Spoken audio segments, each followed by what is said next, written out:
सरकार की ओर से लोकशाही की हत्या, सांसदों का निलंबन करने वाली घटना का चंद्रपुर जिला शहर कांग्रेस कमेटी की ओर से आंदोलन कर निषेध दर्शाया गया। सभागृह में जनता के प्रश्न उपस्थित करना जनप्रतिनिधियों का कर्तव्य है, तो जनप्रतिनिधियों ने पूछे सवालों के जवाब देना सत्ताधारी पक्ष का काम है। यह सभी बातें संविधान में उल्लेखित है, लेकिन अधिवेशन काल में संसद में हुए स्मोक हमले की घटना पर निवेदन की मांग करने वाले करीब 142 सांसदों को केंद्र सरकार ने निलंबित किया है, जिससे केंद्र सरकार ने लोकशाही की हत्या की है, जिसे चंद्रपुर शहर जिला कांग्रेस कमेटी की ओर से गांधी चौक में केंद्र सरकार का निषेध दर्शाया गया। इसमें चंद्रपुर जिला कांग्रेस कमेटी के अध्यक्ष तथा विधायक सुभाष धोटे, विधायक प्रतिभा धानोरकर, चंद्रपुर शहर जिला कांग्रेस कमेटी के अध्यक्ष रितेश तिवारी, कामगार नेता प्राध्यापक रमेश चंद्र दहीबड़े इनकी उपस्थिति थी।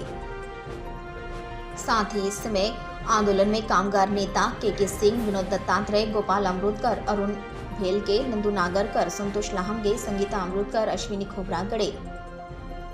इन आदि के साथ कांग्रेस के सभी फ्रंटल के पदाधिकारी और कार्यकर्ता उपस्थित थे। इस समय विधायक सुभाष धोटे ने इस संदर्भ में जानकारी देते हुए जाहीर निषेध दर्शाया। संसदेमध्ये जो प्रकार घडत चाललेला आहे, विशेषतः दोन युवकांनी संसदेमध्ये त्या गॅलरीवरून उडी घेतली आणि उडी घेतल्यानंतर त्यांनी ज्या प्रकारे हा जो प्रकार सुरू केला, खरं पाहिलं तर इतक्या सदस्याला संसद सदस्याला कुठलं कारण नसताना निलंबित करणं ही संविधानामधली फार मोठी त्यांनी संविधानाचा अपमान केलेला आहे। कारण प्रत्येक संसद सदस्य हा 20-20 लाख लोकांमधून निवडून येतो, तर या 20 लाखाचा त्यांनी अपमान केला आहे। आणि एक तुम्हाला सांगू इच्छितो, मी भाषण देताना बोललो, तो विशेष मुद्दा विसरून गेलो की या लोकांनी जे बिल मंजूर केलं, आता ते जे बिल मंजूर केलं म्हणजे विधेयक आणलं की निवडणूक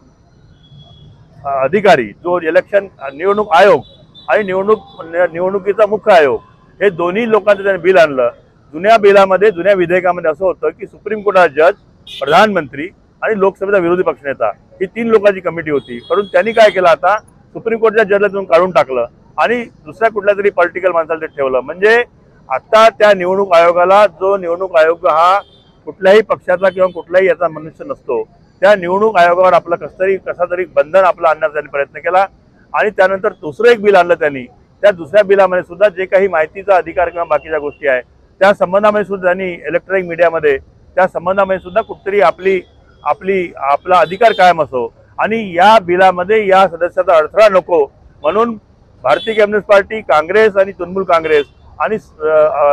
अकाली दल आणि आरजेडी आणि या सगळ्या लोकांना त्यांनी आज तिथून आमच्या DMKला सुद्धा त्या लोकांना त्यांचं बहिर्गमन केलं, याचा आम्ही निषेध करतो।